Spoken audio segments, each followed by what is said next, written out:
Hello everyone. ये वाली video हमारी हिंदी में होगी। सो इसको मैं हिंदी में एक्सप्लेन करूँगा आप लोगों को।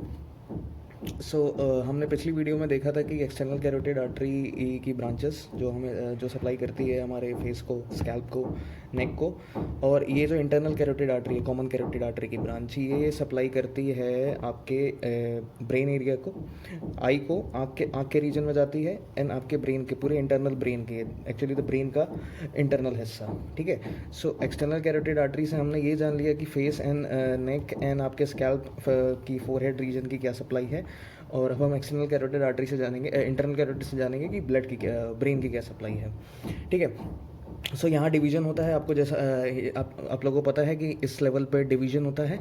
ये लेवल आपका क्या है, C4 है, एंड ये C3। C3 C4 के बीच से इंटरनल कैरोटिड आर्टरी का ओरिजिन होता है। ठीक है। तो ये आपकी इंटरनल कैरोटिड आर्टरी है, और इसके जस्ट लैटरली जाती है ये एक्सटर्नल कैरोटिड के, ये आपकी एक्सटर्नल कैरोटिड आर्टरी है। ओके। ये लेवल आपका C4 वर्टिब्रा है। और ये जान लीजिए कि इंटरनल कैरोटिड आर्टरी के हमारे 4 हिस्से होते हैं। ठीक है। 4 सेक्शंस में हम इनकी ब्रांचेस की बात करेंगे। ठीक है। तो पहला हिस्सा हमारा होगा सर्वाइकल पार्ट, दूसरा हिस्सा हमारा होगा पेट्रस पार्ट, और तीसरा हिस्सा हमारा होगा कैवर्नस, और चौथा हिस्सा होगा सेरिब्रल। ठीक है।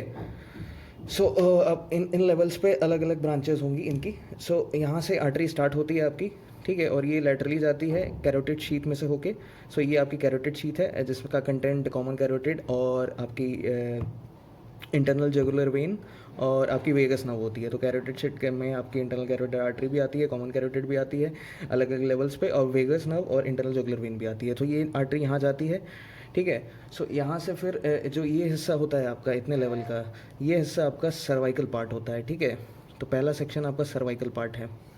और ये जान लीजिए कि जान लीजिए कि इस सेक्शन में कोई ब्रांच नहीं जाती। No branches. इस पार्ट में कोई ब्रांच नहीं होती। ठीक है। तो इसका मतलब ये है कि नेक रीजन और फेस रीजन में इसकी कोई सप्लाई नहीं है। इसकी सिर्फ सप्लाई ब्रेन के अंदर है और आई के रीजन में है। ठीक है। तो यहाँ से फिर ब्रांच आपकी आगे जाती है, और फिर यहाँ से इतना हिस्सा आपका, ये पार्ट, और जहाँ पे आपका सर्वाइकल हिस्सा ख़त्म हुआ है, ये हिस्सा आपका पेट्रस पार्ट कहलाता है। ठीक है। ये आपका पेट्रस पार्ट है। तो अब जान लीजिए कि पेट्रस पार्ट में कौन कौन सी ब्रांचेस होती हैं। पेट्रस पार्ट में एक्चुअली 2 ब्रांच होती है। पेट्रस पार्ट पहली ब्रांच से, और पाथवे में ये जान लीजिए कि ये आपका रीजन जहाँ से ये घुस रही है, ये आपका कैरोटिड कैनाल है।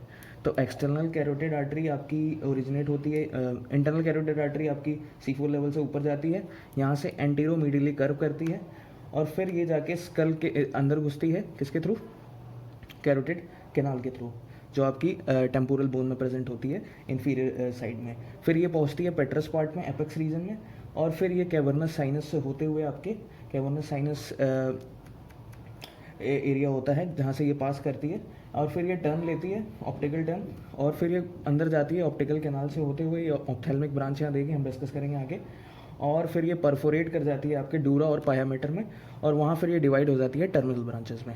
ठीक है। टर्मिनल ब्रांचेस आपकी 2 टर्मिनल ब्रांचेस होती हैं, मिडल सेरेब्रल आर्टरी और एंटीरियर सेरेब्रल आर्टरी। ठीक है। तो ये आपकी सर्वाइकल पार्ट है, और ये आपका पेट्रस पार्ट है। तो आइए पेट्रस पार्ट में देख लेते हैं कौन कौन सी ब्रांच होती है। तो पहली ब्रांच आपकी यहाँ से निकलती है, जो वापस से कैरोटिड कैनाल से अंदर से होते हुए ईयर के अंदर जाती है, टिम्पैनिक कैविटी में। इस ब्रांच का नाम एक्चुअली है कैराटिको टिम्पैनिक ब्रांच। नाम से क्लियर है कि ये टिम्पैनिक रीजन में जाएगी, इंटरनल ईयर के अंदर, और टिम्पैनिक कैविटी को सप्लाई करेगी। ठीक है। और दूसरी ब्रांच रेयर होती है, इनकंसिस्टेंट होती है। इनकंसिस्टेंट मतलब किसी किसी में होगी और किसी किसी में नहीं होगी। तो उस आर्टरी का नाम एक्चुअली है वीडियन आर्टरी। वीडियन आर्टरी एक्चुअली टेरागोइड कैनाल से होते हुए आपके टेरागोइड रीजन में सप्लाई देती है। तो ये आपकी होगी वीडियन आर्टरी। ठीक है। वीडियन आर्टरी और टेरागोइड आर्टरी भी कह सकते हैं इसको हम। ये 2 ब्रांचेस आपकी होती हैं पेट्रस रीजन में। ठीक है। अब इसके ऊपर हम चलते हैं, जहाँ से हमारा कैवर्नस हिस्सा शुरू होता है। इतना हिस्सा हमारा होता है कैवर्नस पार्ट। ठीक है। ये कैवर्नस सेगमेंट हो गया हमारा। तो हमने 4 सेगमेंट हमने बात करनी है, हमने 2 सेगमेंट की ब्रांचेस देख ली हैं, और तीसरा सेगमेंट हमारा कैवर्नस हिस्सा है। कैवर्नस के हिस्से में हमारे पास कितनी ब्रांचेस होती हैं, आइए देखते हैं फिर यहाँ पे। तो पहली ब्रांच हमारी मान लीजिए मिडिल मेनिंजियल, पहली ब्रांच हम मिडिल मेनिंजियल आर्टरी होती है जो जस्ट यहीं से निकलती है आपकी, और ये डूरा मैटर को पियर्स करते हुए एंटीरियर क्रेनियल फोसा में जाके डूरा मैटर को सप्लाई देती है। तो ये आपकी हो गई मिडिल मेनिंजियल आर्टरी, और मिडिल भी कह सकते हैं या मेनिंजियल आर्टरी भी सिर्फ कह सकते हैं। वो फर्दर जाके दूसरी मेनिंजियल आर्टरी के साथ एनास्टोमोसिस करती है ब्रेन में, ठीक है। और उसके बाद हम बात करते हैं नेक्स्ट आर्टरी आपकी होगी सुपीरियर हाइपोफाइजियल आर्टरी, ठीक है। तो सुपीरियर हाइपोफाइजियल आर्टरी को हम यहाँ से निकाल लेते हैं, सुपीरियर हाइपोफाइजियल आर्टरी। तो ये हो गई superior hypophyseal artery, superior hypophyseal artery, ठीक है। तो जो सुपीरियर हाइपोफाइजियल आर्टरी है वो आपकी किसको सप्लाई देगी, ये देगी आपको एंटीरियर पिट्यूटरी ग्लैंड को, एंटीरियर पिट्यूटरी पार्ट को ग्लैंड के, और आपके इनफंडिबुलम को देगी, और जो मीडियल एमिनेंस होता है आपका हाइपोथैलेमस का, वहाँ तक ये आर्टरी की ब्लड सप्लाई होगी। तो इनफंडिबुलम रीजन और आपका मीडियल एमिनेंस जो प्रेजेंट होता है आपके हाइपोथैलेमस में, ठीक है। तो ये हिस्से सप्लाई होंगे आपके सुपीरियर हाइपोफाइजियल आर्टरी से, किस सेगमेंट में से, कैवर्नस सेगमेंट में से। और फिर नेक्स्ट ब्रांच होगी इसी के अपोजिट नेम से इंफीरियर हाइपोफाइजियल आर्टरी, वो भी यहीं से निकलेगी, ठीक है। इंफीरियर हाइपोफाइजियल आर्टरी, सो इसका नाम लिख लीजिए इंफीरियर हाइपोफाइजियल आर्टरी। और इंफीरियर हाइपोफाइजियल आर्टरी के नाम से क्लियर है कि ये आपके पोस्टीरियर पार्ट को सप्लाई देगी पिट्यूटरी के। तो posterior part of pituitary gland, posterior part of pituitary gland, ठीक है। और एक ब्रांच और आपकी निकलेगी यहाँ से, जस्ट इधर ही से, यहाँ से मान लीजिए इधर से रीजन से, ये जाएगी आपके ट्राइजेमिनल गैंग्लियन को। तो branch of trigeminal ganglion, branch of trigeminal ganglion, ठीक है। तो आपको पता है कैवर्नस साइनस में से आपकी कुछ नर्व्स भी जाती हैं उसी पाथवे से, तो उनको भी ब्लड सप्लाई, उनके गैंग्लियंस, तो एक गैंग्लियन वहाँ पे प्रेजेंट होता है उस रीजन में, ट्राइजेमिनल गैंग्लियन, तो उसके लिए भी इसी कैवर्नस सेगमेंट में से ब्रांच निकलती है। तो ठीक है, ये सारी ब्रांचेस थी आपकी कैवर्नस सेगमेंट में, कैवर्नस सेगमेंट की। अब हम बात करते हैं इसके ऊपर के लेवल की, सेरेब्रल पार्ट की, ठीक है। तो सेरेब्रल पार्ट में हमारी 5 ब्रांचेस होती हैं, याद रखिएगा। तो इसके ऊपर का जितना हिस्सा बचा हुआ है हमारा, ये आपका पूरा सेरेब्रल हिस्सा है, ठीक है।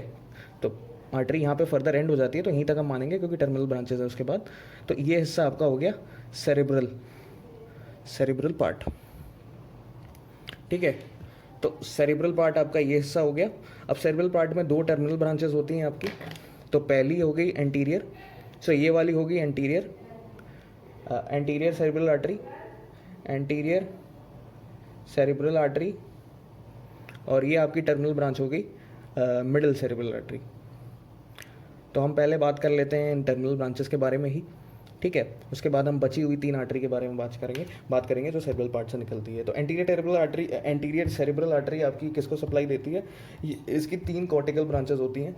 तो इसकी 3 कॉर्टिकल ब्रांचेस के नाम होते हैं, एक ऑर्बिटल ब्रांच, एक आपकी होती है पैराइटल ब्रांच, और एक आपकी होती है फ्रंटल ब्रांच, ठीक है। तो 3 इसकी कॉर्टिकल ब्रांचेस होती हैं 3 रीजन की। तो फर्दर ये आर्टरी ऐसे निकलती है और ये पूरे पीछे तक जाती है, जहाँ से ऑक्सीपिटल लोब बिगिन होती है, फिर वहाँ से ये ऐसे ब्रांचेस इसकी निकलती हैं इस रीजन में ऐसे, ठीक है। तो ये आपकी हो गई एंटीरियर, फर्दर ये ब्रांचेस देती हैं ऐसे इनसाइड द ब्रेन। तो उस रीजन में आपके जैसे ऑर्बिटल पार्ट है, ये आपको सप्लाई देगा आपके ऑल्फैक्टरी कॉर्टेक्स को।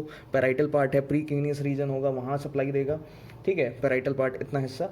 एंड आपका फ्रंटल हिस्सा फ्रंटल रीजन में देगा, फ्रंटल लोब्स और गायरसेस आपके जो होते हैं फ्रंटल रीजन में, वहाँ की ब्लड सप्लाई इसके थ्रू होगी, ठीक है। तो अब मिडिल सेरेब्रल आर्टरी की बात करते हैं। मिडिल सेरेब्रल आर्टरी के 4 कॉर्टिकल ब्रांचेस होती हैं, फ्रंटल होती हैं, ऑर्बिटल होती हैं, पैराइटल होती हैं और टेम्पोरल भी होती हैं, ठीक है। तो इसकी 4 ब्रांचेस होती हैं। तो उसी तरह फ्रंटल जो एरिया आपका होगा, ये आपकी सप्लाई देगा, और ये एक्चुअली जो ये कर्व होके जाती है, ये एक्चुअली कर्व होके आपके कॉर्पस कैलोसम जो होता है आपका, उससे कर्व होके ये जाती है, ठीक है। तो ये हो गई आपकी मिडिल सेरेब्रल आर्टरी, और इसकी सप्लाई आपकी फ्रंटल, ऑर्बिटल और सो ये जो मिडिल आपका ये जो मिडिल सेरेब्रल आर्टरी के हिस्से होते हैं, फ्रंटल, ऑर्बिटल, पैराइटल, टेम्पोरल। सो फ्रंटल हिस्से से एक्चुअली ब्रांच जाती है आपके फ्रंटल गायरस की तरफ, फ्रंटल लोब जो होती हैं उधर की तरफ ब्रांचेस जाती हैं। ऑर्बिटल हिस्से की से आपकी वही ऑल्फैक्टरी कॉर्टेक्स के रीजन में, ठीक है। और आपका जो पैराइटल हिस्सा होता है, पैराइटल हिस्सा एक्चुअली सप्लाई देता है आपके इंटरनल कैप्सूल जो होता है और पोस्ट सेंट्रल गायरस होता है इधर की तरफ। तो ये एक्चुअली ब्रांचेस यूँ जाके यूँ इधर से ब्रांचेस तमाम आपकी निकलती हैं बहुत सारी, ठीक है। तो ये जो आपके हो गए ये आपके पैराइटल की सेक्शन की हो गई, और टेम्पोरल की ब्रांचेस टेम्पोरल हिस्से में जाती हैं और वो उधर के गायरसेस को सप्लाई देती हैं। टेम्पोरल गायरस होता है जैसे, तो ये एक्चुअली डीप में सप्लाई देती है, ठीक है। सो ये जो आपकी इंटरनल कैरोटिड आर्टरी है ये सप्लाई देती है एंटीरियर सर्कुलेशन को ब्रेन के। जो पोस्टीरियर सर्कुलेशन होता है मतलब कि ऑक्सीपिटल रीजन और उधर का या पैराइटल का थोड़ा हिस्सा या टेम्पोरल का बैक साइड का हिस्सा, तो वो रीजन आपका सप्लाई होता है किससे, वर्टेब्रल आर्टरी से, जो हम नेक्स्ट वीडियो में डिस्कस करेंगे, जो ब्रांच होती है आपकी सबक्लेवियन आर्टरी की, ठीक है। तो अभी जो ये ब्लड सप्लाई है इंटरनल कैरोटिड की, ये एंटीरियर सेक्शन की है, डीप ब्रेन सप्लाई, ठीक है। जैसे कॉर्पस कैलोसम हो गया, ये सारी सप्लाई इनके थ्रू होती है। जेनू हो गया, कॉर्पस कैलोसम का इनफंडिबुलम हो गया, तो ये जो हिस्से हैं आपके गायरसेस हो गए, pre central gyrus, post central gyrus, तो ये सारे सप्लाई होते हैं इन आर्टरीज के थ्रू। तो ये दो टर्मिनल ब्रांचेस थी आपकी।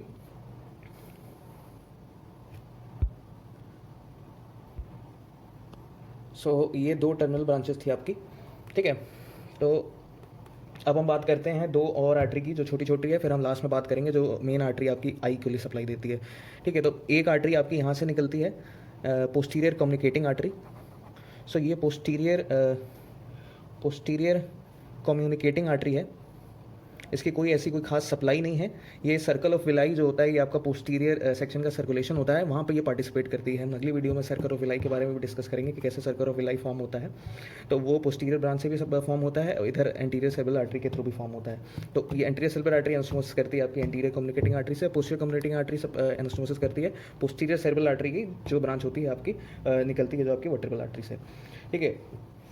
और फिर पोस्टीरियर कम्युनिकेटिंग आर्टरी हो गई आपकी। फिर आपकी एक और आर्टरी निकलती है यहीं से जस्ट ऊपर से ही, और ये जाती है आपकी लेटरल वेंट्रिकल में, और इसको हम कहते हैं एंटीरियर कोराइडल आर्टरी, ठीक है। तो ये एंटीरियर कोराइडल आर्टरी होगी, ये आपके सप्लाई देती है कोराइड प्लेक्सस को, नाम से क्लियर है। और ये आपके कहाँ जाती है, लेटरल वेंट्रिकल में, और ठीक है। और ठीक है, ये लेटरल वेंट्रिकल में जाके आपकी सप्लाई देती है कोराइड प्लेक्सस में। ये हो गई ब्रांचेस की। और हम आखिरी ब्रांच की बात करते हैं जो जस्ट जहाँ से आपका सेरेब्रल पार्ट स्टार्ट होता है, जस्ट उधर से ही निकलती है, और इसको हम कहते हैं ऑप्थेल्मिक आर्टरी। या इसकी अच्छी खासी सप्लाई होती है आपके आई के अंदर। फिर ये अंदर जाती है ऑप्टिक कैनाल के थ्रू, ऑप्टिक कैनाल के थ्रू जाती है, ठीक है। ऑप्टिक कैनाल के थ्रू फिर आई के अंदर जाती है, और उसके बाद इसकी ब्रांचेस होती हैं काफ़ी सारी। पहली ब्रांच आप मान लीजिए, मैं यहाँ लिख देता हूँ इसकी सारी ब्रांचेस एक एक करके, और वहीं पे आपको एक्सप्लेन कर दूंगा कि किस सेक्शन में आई के ये सप्लाई देती है। तो पहली ब्रांच आपकी होगी ब्रांच टू लैक्राइमल ग्लैंड, ठीक है। लैक्राइमल हिस्से को सप्लाई देगी, अंदर जाके कुछ ब्रांचेस ऐसे निकलेंगी, तो लैक्राइमल ग्लैंड होगी। दूसरी ब्रांच आपकी जाती है डूरा मैटर में, और उसका नाम वही होता है डूरा मैटर। और ये किससे करती है आपकी एनास्टोमोसिस, मिडिल मेनिंजियल आर्टरी से, जो आपकी ब्रांच होती है मैक्सिलरी आर्टरी की फ्रॉम एक्सटर्नल कैरोटिड आर्टरी। हमने डिस्कस किया था उसके बारे में। तो डूरा मैटर को सप्लाई देगी, डूरा मैटर ब्रांच लिख लीजिए, ठीक है। थर्ड आपकी हो गई सिलियरी आर्टरी। सिलियरी आर्टरी आपके आई बॉल को सप्लाई देगी, आई बॉल हो गया। फिर कुछ ब्रांचेज आपकी मसल्स को जाएंगी आई बॉल के, तो मसल्स ऑफ आई बॉल हो गया, ठीक है। फिफ्थ हो गया आपका, फिफ्थ सेक्शन हो गया आपका आईलिड्स हो गई। आईलिड्स के लिए दो ब्रांचेस होंगी आपकी, पैल्पेब्रल लैटरल, लैटरालिस आप कह सकते हैं, और मीडियालिस, ठीक है।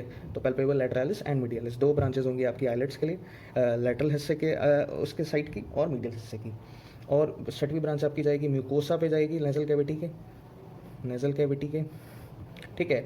सातवीं ब्रांच आप मान लीजिए, सातवीं ब्रांच आपकी होगी anterior and posterior ethmoidal artery, posterior ethmoidal.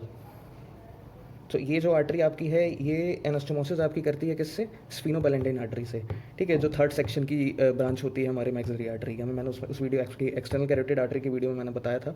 तो ये हो गई एंटीरियर, और ये किसको सप्लाई देती है, ये देती है एंटीरियर हिस्से नोज का, नोज जो होती है आपकी उसका एंटीरियर जो पार्ट होता है वहाँ पर ये सप्लाई देती है। तो एंटीरियर पार्ट ऑफ नोज। तो आठवीं ब्रांच आपकी हो गई सुप्रा ऑर्बिटल आर्टरी। सुप्रा ऑर्बिटल आर्टरी एक्चुअली सुप्रा ऑर्बिटल फिशर से होते हुए कहाँ सप्लाई देती है, ऑर्बिट के ऊपर के हिस्से को। तो वो छोटी छोटी ब्रांचेस हैं जो ऑप्थेल्मिक आर्टरी फर्दर देती है अंदर आई के अंदर। तो वो सब चीज़ें बहुत डिटेल हैं, तो वो एग्जैक्ट बताना नहीं है, बट ये ब्रांचेस आपको याद रखनी है, ठीक है। फर्दर आई के अंदर ब्रांचेस होती हैं। और फिर नौवीं आपकी जो एंडिंग होती है जहाँ पे आपकी, ये ब्रांचेस एक डॉर्सल नेजल आर्टरी होती है यहाँ, एंगल ऑफ द आई पे, तो ये एनास्टोमोसिस किससे करती है, आपकी फेशियल आर्टरी यहाँ से आती है और एंगुलर आर्टरी कहते हैं जब फेशियल आर्टरी जहाँ एंड होती है, फिर ये दोनों एनास्टोमोसिस करते हैं। तो ये एग्जैक्ट सर्कुलेशन हुआ आपका एक्सटर्नल और इंटरनल कैरोटिड आर्टरी में। सो ये कनेक्ट करता है एक्चुअली फुल सर्कुलेशन को, from the face and neck के जो ब्लड होते हैं वो पूरे सर्कुलेट होते हैं एक्चुअली। एनास्टोमोसिस का मतलब यही होता है, ठीक है। तो 9th आपकी आखिरी ब्रांच हो गई dorsal nasal artery, dorsal nasal artery, और किसको सप्लाई देती है, ridge of the nose, nose के जो ऊपर का हिस्सा है वहाँ जाती है रिज ऑफ नोज़, और एनास्टोमोसिस करती है जैसा मैंने बताया। तो ये थी एक्चुअली आपकी सारी ब्रांचेस इंटरनल कैरोटिड आर्टरी की विद टोपोग्राफी, ठीक है। और 4 सेगमेंट होते हैं, और सबसे ज़्यादा ब्रांचेस किस में होती हैं, इसमें 5 ब्रांचेस होती हैं आपकी। कैवर्नस साइनस में आपकी ब्रांचेस कितनी होती हैं, सुपीरियर हाइपोफाइजल होगी, इंपीरियर हाइपोफाइजल होगी, ब्रांच हो गई। तो इस सेक्शन में भी आप दो या तीन ब्रांचेस कह सकते हैं। और पेट्रस पार्ट में आपकी सिर्फ 2 ब्रांचेस होती हैं, और सर्वाइकल पार्ट में कोई ब्रांच नहीं होती, ठीक है, नो ब्रांच। सो ये थी स्कीम आपकी इंटरनल कैरोटिड आर्टरी की एग्जैक्ट।